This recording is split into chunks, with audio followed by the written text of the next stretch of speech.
తెలంగాణ బిడ్డ సంపత్ నాయక్ భవిష్యత్తు జనసేన పార్టీలో ఎలా ఉండబోతుంది? మంచిగా ఉన్నది, బ్రహ్మాండంగా ఉంటుంది. ప్రజలతోనే కొట్లాడతాం. పవన్ అన్నకు తెలుసు. జనసేనాని సనాతన ధర్మ పరిరక్షకుడు, ఆ విషయం అందరికీ తెలిసిందే. సో ఈ సభలో సనాతన ధర్మం కోసం చెప్పబోతున్నారని అనుకుంటున్నారు. దాని గురించి మీరేమంటారు? పవన్ కళ్యాణ్ గారు సనాతన ధర్మం బోర్డు పెట్టాలని కూడా అంటున్నారని. మీ ధర్మం గురించి మీరు మాట్లాడితేనేమో అది మాది సెక్యులరిజం కాడికి వస్తుంది. అదే మా ధర్మాల గురించి, మా దేవీ దేవతల పైన దాడులు జరుగుతుంటాయి. మా తెలంగాణ యాస భాష వస్తుంది. కానీ నేను ఒక మాట చెప్తున్నాను, జగన్ గారు మీరు ఒక ఫెస్టివల్ అప్పుడు తిరుపతి సెట్ ఏమో వేయించుకున్నాడు అనుకుంటా, తిరుపతి టెంపుల్ కూడా వెళ్ళకుండా. 14వ తారీఖున జరగబోయే జనసేన ఆవిర్భావ సభకి ఎలాగైనా సరే అంతర్యాలు కలిగించాలని కొంతమంది అనుకుంటున్నారు అన్న వార్తలు ఎక్కువ వినిపిస్తున్నాయి. అబద్ధాలే కాలేదండి. ఇప్పుడు ఆంధ్రాలోనే కూటమి ఎన్నికలు జరిగాయి. ఇప్పుడు తెలంగాణలో కూడా కూటమిగానే పంచాయతీ ఎన్నికల్లో నిలబడనున్నారా? అది ఇవాళ సెంట్రల్లో కూడా మోడీ గారి హవా నాట్ ఓన్లీ. ప్రస్తుతం రాజకీయాలపైన, కాంగ్రెస్ పరిపాలన పైన మీ ఉద్దేశం ఏంటి? మేడి చెండు మేడపై ఉండు పురుగులు అన్నట్టు. ఏపీలో వైఎస్ఆర్సీపీ, తెలంగాణలో బీఆర్ఎస్ పార్టీ కనుమరుగవుతుందని అంటున్నారు. దానికి మీరేమంటారు? దాంట్లో మీకు ఏమైనా డౌట్ ఉందా అని నేను కూడా మిమ్మల్ని అడుగుతున్నాను. నమస్తే, వెల్కమ్ టు టీవీ24 స్టూడియోస్. ఈరోజు మనతో ఉన్న స్పెషల్ గెస్ట్ ఎవరంటే జనసేన ఉద్యమకారుడు, అలాగే ఎప్పుడు ప్రజల గురించి ఆలోచించే, విద్యార్థుల గురించి కూడా ఆలోచించే సంపత్ నాయక్ గారు ఈరోజు మనతో ఉన్నారు. పిఠాపురంలో జనసేన ఆవిర్భావ సభ ఎలా జరగబోతుంది అన్నది మనతో ఈరోజు చెప్పడానుకున్నారు. సార్ నమస్కారం. సత్య గారు నమస్కారం అండి. నమస్కారం సార్, ఎలా ఉన్నారు? ఉద్యమకారులను ఎలా ఉన్నారు అని అడగొద్దు బేసికల్గా, ఎందుకంటే ఇప్పటికీ ప్రజలతోనే, ప్రజలు ఎక్కడ ఇష్యూస్ ఉన్నా కానీ దానిపైన ఉంటాం కాబట్టి అట్లాంటిది ఏం ప్రజల మధ్యలో ఉంటాం అండి. జనసేన ఆవిర్భావ సభ చాలా ప్రెస్టీజియస్గా జరగబోతుంది ఈ సంవత్సరం. ఎందుకంటే ఆఫ్టర్ విన్నింగ్ తర్వాత మీది ఇదే ఫస్ట్ సభ. సో వేడుకలు ఎలా జరగబోతున్నాయి? అంటే ఇది వేడుకలు అనే బదులండి, చీత్కరింపులు, జలధరింపులు, అనేక మందితోని తిట్టించుకోవడం కావచ్చు, లేకపోతే తనకు రాజకీయం రాదు అనడం కావచ్చు, లేకపోతే శ్రీరెడ్డి లాంటి వాళ్ళను, పోసాని లాంటి వాళ్ళను, లేకపోతే కత్తి మహేష్ లాంటి వాళ్ళను, మొన్న మెంటల్ కృష్ణన అతని పేరేది ఉంది, పోసాని కృష్ణమురళి, పోసాని లాంటి వాళ్ళని కావచ్చు. అదేవిధంగా వైఎస్ఆర్సీపీ పార్టీలో ఉన్న అనేక మందితోని వాళ్ళ కుటుంబానికి సంబంధించిన వాళ్ళను కూడా ఇవాళ తిట్టించి 2014లో టీడీపీ పార్టీకి సపోర్ట్ ఇచ్చి 2019లో సొంతంగా కంటెస్ట్ చేసి ఓడిపోయి ఎక్కడ గెలవలేని అనుకున్న దానికి 2024లో వైసీపీ పులి అనుకొని పిల్లి జాతికి చెందిన ఆ పార్టీకి కోడితే 11 సీట్లకు వచ్చేదాకున్నాయి. బాజాబ్తా చెప్తున్నాం. ఇది విజయం అనేది పక్కన పెడితే ప్రజలు ఇచ్చిన మాకు ధైర్యం ఇది. ప్రజలకి ఇంకా పని చేయాలి, కష్టపడాలి, వాళ్ళ గురించి బలంగా నిలబడాలి. స్ట్రైక్ రేట్ 100కు 100% స్ట్రైక్ రేట్ ఇచ్చిన ఆంధ్రప్రదేశ్ ప్రజలందరికీ నేను మీ తెలంగాణ బిడ్డగా, లేకపోతే ఒక జనసేన పార్టీ నాయకునిగా మీ అందరికీ చేతులెత్తి సవినీయంగా నమస్కారాలు తెలియజేసుకుంటూ ఈ 14వ తారీఖున పిఠాపురంలో ఇది మన పండుగ, మన గురించి మీరు పెట్టిన మా బాధ్యత కాబట్టి దీన్ని అందరం మనము గొప్పగా సెలబ్రేట్ చేయబోతున్నాం. మీకోసం ఇంకా కష్టపడి పనిచేయాలనుకుంటున్నామని. సో దాని గురించి అండి. జనసేనాని సనాతన ధర్మ పరిరక్షకుడు, ఆ విషయం అందరికీ తెలిసిందే. సో ఈ సభలో సనాతన ధర్మం కోసం చెప్పబోతున్నారని అనుకుంటున్నారు. దాని గురించి మీరేమంటారు? సనాతన ధర్మం పైన మీరు ఒక మంచి క్వశ్చన్ వేశారు సత్య గారు. అంటే మీలాంటి వాళ్ళకి కాకుండానే మిగతా ఛానల్ వాళ్ళకు కూడా ఉంది.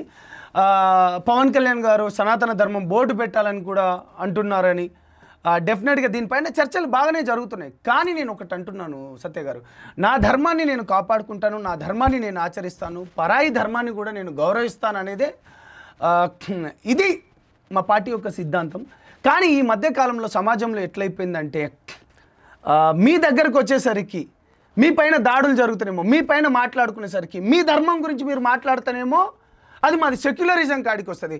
అదే మా ధర్మాల గురించి మా దేవీ దేవతల పైన దాడులు జరుగుతుంటాయి, మా విగ్రహాలను ధ్వంసం చేస్తూ ఉంటారు, గుడులకి వెళ్ళి వచ్చేసి ఆ విగ్రహాలను మొత్తం ఆ గవర్నమెంట్లో ఏం జరిగిందో తెలుసు కదా, శ్రీరామ మూర్తి యొక్క మూర్తిని అలాంటి దౌర్భాగ్యులు వాళ్ళు.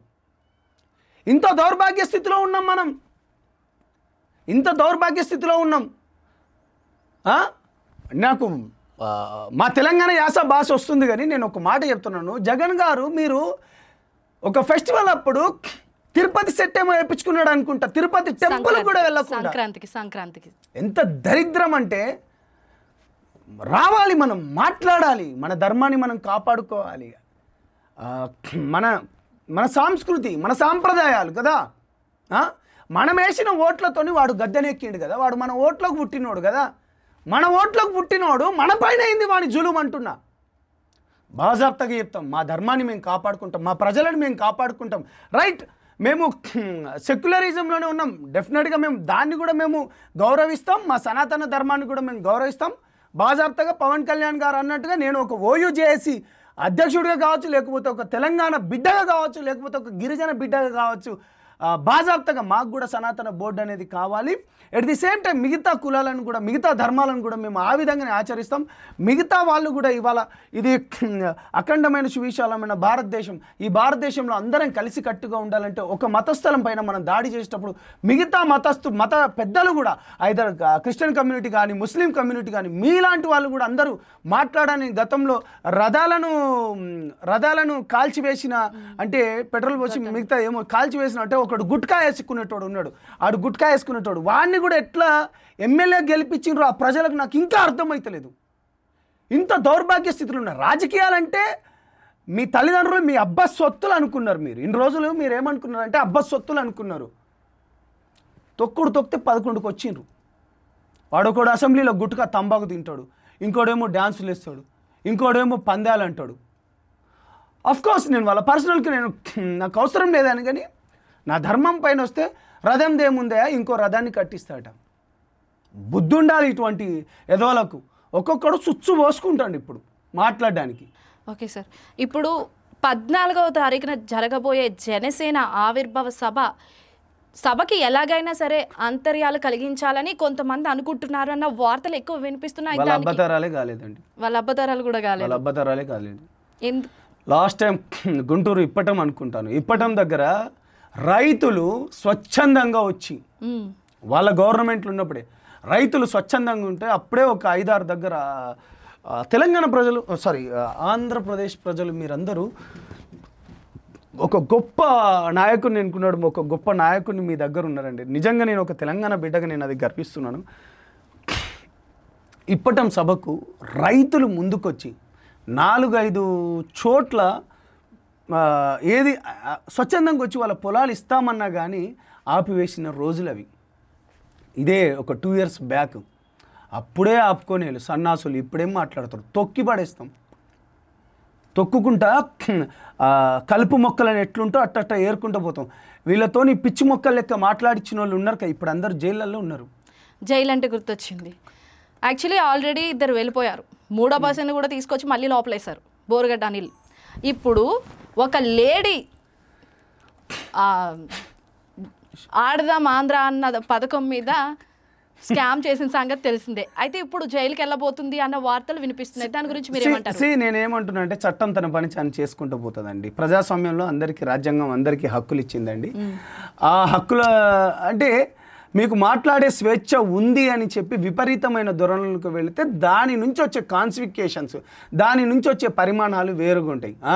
పోసాని కృష్ణమురళి లాంటి ఇట్లా గల్లా ఎగరేసుకుంటా ఇట్ట వేసుకుంటా ఆఖరికత్తే ఇంట్లో వాళ్ళను మీ బిడ్డలను అనుకుంటూ ఒక మాట మాట్లాడిండు. వాడి వాళ్ళ నడవలేని పరిస్థితి, రాజకీయాలకు నేను దూరంగా ఉంటానని చెప్పి సాక్షాత్ చిరంజీవి గారి దగ్గర పోయి కాళ్ళ బేరానికి వచ్చినాడు. గౌరవ చంద్రబాబు గారిని వాళ్ళ కొడుకుని లోకేష్ గారిని కూడా ఎన్నెన్ని మాటలు అన్నారో తెలుసు. బోరుగడ్డ అని లాంటి అయితే వాడు మనిషే కాదు. వాడిని నేను ఇదే ఉస్మాన్ యూనివర్సిటీ వేదికగా చాలా చెప్పిన, అరే బిడ్డ నువ్వు ఆంధ్రాలో ఉండి బతికిపోతున్నారో అదే నువ్వు మా తెలంగాణలో ఉంటే నేను చేపను పెట్టి రాకినట్టు రాకేటోండి అని కూడా నేను చెప్పాను. ఏమో చిటికలు వేసుకుంటా కెమెరాల ముందు మాట్లాడుకుంటా, లేకపోతే ఇళ్ళలోకి వస్తాం, బిడ్డలను కూడా లేపుకోపోతాం, అంత ధైర్యమా? పోయినప్పుడు ముళ్ళపంది దున్నపోతు లెక్కపోయిండు, వచ్చేటప్పుడు ఎలక పిల్ల లెక్కాయిండు. నన్ను ఇంకా కొట్టినా అంటూ సిగ్గులేదురా బోసిడికే? సిగ్గుందా నువ్వు ఆ మాట అనడానికి? ఏమనంటే నేను దళితుడిని, నా పైన అరే ఎదవా నీ నోటికి ఎంతకు వస్తే అంతకు మాట్లాడి కులాన్ని ఎందుకు తీసుకొస్తున్నావు? నీ కులంలో ఉన్నోళ్ళు మీ కులంలో ఉన్నోళ్ళు నిన్ను పిచ్చి కుక్క లెక్క తిడుతుండ్రు. సిగ్గు అనిపించదా? ఏం జగన్మోహన్ రెడ్డి ఒక్క ఆర్డర్ ఇస్తే ఒక చిటికనేస్తే నువ్వు అన్నావుగా, అంత పెద్ద పోటు మోగని అన్నావుగా. అరే 2 కెమెరాలు ఉన్నాయని చెప్పేసి ఇట్లా మాట్లాడుకున్నాం కాదు. బోరుగడ్డ అనిల్, నీ బోర్వేల్ మొత్తం ఊడదీస్తాను. నీ గురించి ఎక్కువ మాట్లాడి కూడా వేస్ట్ అండి. నేను ఏమంటున్నా అంటే సమాజంలో ఇటువంటి పిచ్చి కుక్కలను పెట్టిండ్రు. పులివెందుల పులి జాతికి చెందిన పిల్లి సమాజంలో ఇటువంటి కొంతమందిని వదిలేసి రాజకీయాలంటే మనం ఎట్లుండాలి, ఆదర్శంగా తీసుకునేటట్టు ఉండాలి. గతంలో కూడా అనేక మంది కదా, నేను ఆ టైప్ ఆఫ్ రాజకీయం చేయకుండా నీకు ఒక 151 మంది ఎమ్మెల్యేలను ఇస్తే నువ్వేం చేస్తావు? రాక్షస రాజకీయ క్రీడ నడుపుతావు, దాడులు చేపిస్తావు, అమ్మాయిల మిస్సింగ్లు చేపిస్తావు, న్యాయం అడగడానికి పోతే భూములు లాక్కుంటారా? వాళ్ళకు ఎంత మాట్లాడినా అది వ్యర్థం. సత్య గారు ఓకే సార్, మీరు అన్నారు కదా అదే రోజా ఆమె పాపం ఇప్పుడు ఆమెకు ఈటీవీలోకి వెళ్ళి తీసేసిండ్రు. వేరే ఛానల్ దగ్గర మీ టీవీ 24 చైర్మన్ గారికి ఒక రిక్వెస్ట్ చేస్తున్నాను. పాపం అవసరం ఉంటే ఒకసారి ఆమెకు అవకాశం ఇవ్వండి. మా ఆంటీ గురించి ఎక్కువ మాట్లాడాల్సిన అవసరం లేదండి. ఓకే, తెలంగాణ బిడ్డ సంపత్ నాయక్ భవిష్యత్తు జనసేన పార్టీలో ఎలా ఉండబోతుంది? మంచిగా ఉన్నది, బ్రహ్మాండంగా ఉంటుంది. ప్రజలతోనే కొట్లాడతాం. పవన్ అన్నకు తెలుసు కొట్లాడేటోళ్ళు ఎవరో. పార్టీని ముందుకు తీసుకెళ్తున్నాం. డెఫినెట్లీ బాగుంటుంది. ఇప్పుడు ఆంధ్రాలోనే కూటమి ఎన్నికలు జరిగాయి. ఇప్పుడు తెలంగాణలో కూడా కూటమిగానే పంచాయతీ ఎన్నికల్లో నిలబడనున్నారా? అది డెఫినెట్లీ వస్తే బాగుంటుంది. కూటమి వస్తే బాగుంటుంది. ప్రజలకు ఇంకా మంచిగా చేయాలనుకుంటున్నాం. ఇవాళ సెంట్రల్లో కూడా మోడీ గారి హవా నాట్ ఓన్లీ దేశంలోనే కాదు యావత్ ప్రపంచంలో తను ఎక్కడికి వెళ్ళినా కానీ తనకు ఒక మార్క్ అనేది చూపించుకుంటూ వెళ్తున్నాడు. కాబట్టి డెఫినెట్లీ అటువంటి కూటమి కూడా రావాలని మేము కూడా అనుకుంటున్నాం. అది తెలంగాణలో కూటమి అనేది అది పార్టీ పెద్దలని. ఇప్పుడు ఆవిర్భావ సభలో తెలంగాణలో జనసేనాని బలోపేతం ఎలా చేస్తారో చెప్పే ఆలోచనలు ఏమైనా ఉన్నాయంటారా? అట్లాంటిది ఏం లేదండి. పార్టీ వాళ్ళు మొన్ననే మేము కూకున్నాం. మహేందర్ రెడ్డి అన్న vice president, party vice president గారు, శంకర్ అన్న, రామన్న, దాని తర్వాత మన రాజలింగం గారు, దాని తర్వాత కొంతమంది ముఖ్య నాయకులు కూకొని డెఫినెట్గా ఈ ప్రభుత్వం చేస్తున్న ఈ కాంగ్రెస్ ప్రభుత్వం చేస్తున్న కావచ్చు. ఎందుకంటే కొంచెం టైం ఇవ్వడం జరిగింది. ఈ దమనకాండకు నిరసనగా ప్రజలకు తోడుగా ఉద్యమాలు చేయాలని. ఓకే, కాంగ్రెస్ ప్రభుత్వం అన్నారు కాబట్టి ఇప్పుడు ఇక్కడ తెలంగాణలో రాజకీయాల్లోకి వద్దాం. ప్రస్తుతం రాజకీయాలపైన కాంగ్రెస్ పరిపాలన పైన మీ ఉద్దేశం ఏంటి? మేడిచండు మేడపై ఉండు పురుగులు అన్నట్టు తెలంగాణ అంటే మీన్స్ గవర్నమెంట్లో రాకముందు అనేక హామీలు అని చెప్పారు, ప్రజల గురించి అని చెప్పారు, అనేక మాటలు మాట్లాడిండు. కానీ ఇప్పుడు వచ్చేసరికి కేవలం అదే పందాను ఉన్నది కానీ కొత్తగా ఇంకేం లేదండి. డెఫినెట్గా ఎందుకంటే విద్యార్థులు అప్పుడు నష్టపోయారు, ఇప్పుడు కూడా నష్టపోయారు. జీవో 29 ద్వారా ఎస్సీ ఎస్టీ బిడ్డలు అయితే ఎస్సీ ఎస్టీ బీసీ బిడ్డలు ఇవాళ బీసీ బిడ్డలు కూడా చాలా అన్యాయానికి గురయ్యారు. అదేవిధంగా మొన్న ఇది కుటుంబ సర్వే కూడా చేశాడు. కానీ దాంట్లో కొంతమంది కొన్ని వర్గాలకు సంబంధించినవి కూడా వాళ్ళ పాపులేషన్ కూడా తగ్గించారంటున్నారు. కాబట్టి దీంతో ఒక్కటే కాదు, సంక్షేమానికి సంబంధించింది కాదు, విద్యా వ్యవస్థకు సంబంధించింది కావచ్చు. అంటే కాంగ్రెస్ ప్రభుత్వం తెలంగాణ ప్రజలు ఏదైతే అనుకున్నారో, అంటే కేసీఆర్ గారు చెయ్యని పనులు నిజంగా రేవంత్ రెడ్డి వస్తాడు అనుకున్నాడు కావచ్చు.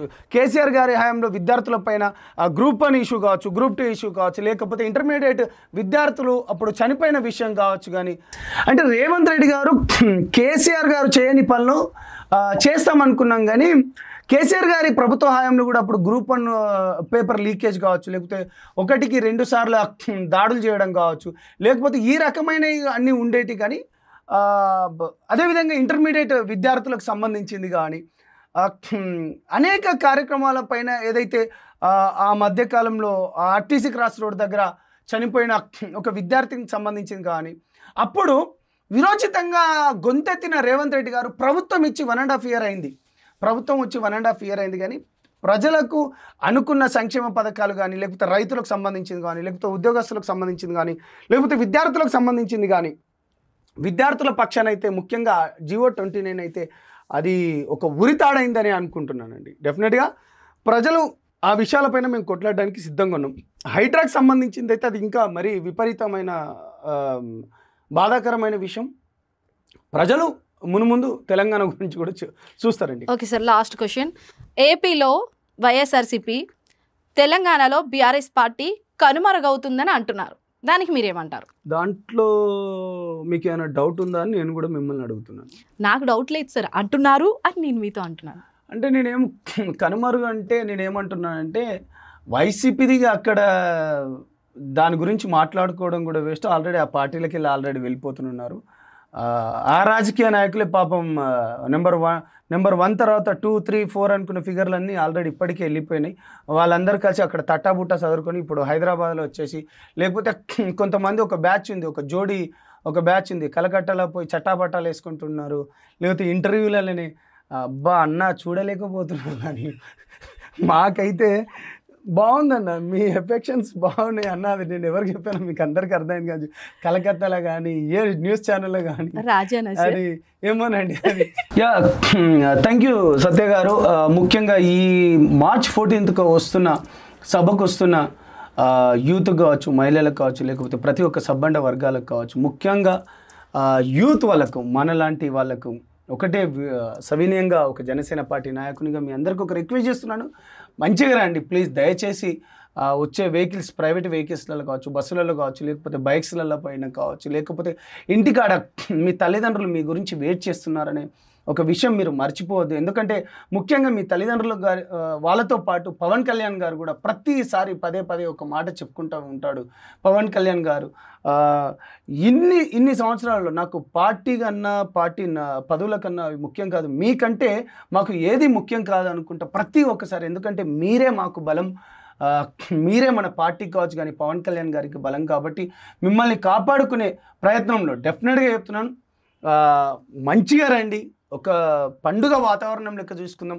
ప్రజలకు అక్కడ మన నాయకులు కూడా ఏమేమి చెప్తారనేది కూడా మీ ఊళ్ళలో కానీ మీ విలేజ్లలో కానీ వెళ్ళేసి మీరు అవన్నీ భవిష్యత్ తరాలకు కూడా మీరు కూడా మంచి మీరు గ్రామ స్థాయి కావచ్చు, మండల జిల్లా స్థాయి కావచ్చు నాయకులుగా కూడా ఎదగాలని మంచిగా వచ్చి మంచిగా మీటింగ్ను చేసుకొని మీరు అందరూ వెళ్తారంటూ నేను మీ సంపత్ నాయక్ని, జనసేన విద్యార్థి విభాగ రాష్ట్ర అధ్యక్షుని, మీ తెలంగాణ ఓయూ బిడ్డని, ప్రజల బిడ్డని తెలియజేసుకుంటూ మరొకసారి థ్యాంక్ యూ మిత్రులారా. చూశారు కదండి సంపత్ నాయక్ గారు చెప్పిన ఏపీ తెలంగాణ విషయాలు. మళ్ళీ ఒక గెస్ట్తో మళ్ళీ మీ ముందుకు వస్తాం. అంతవరకు చూస్తూనే ఉండండి మా TV 24 studio. Stay tuned to TV 24 studio. Thanks for watching.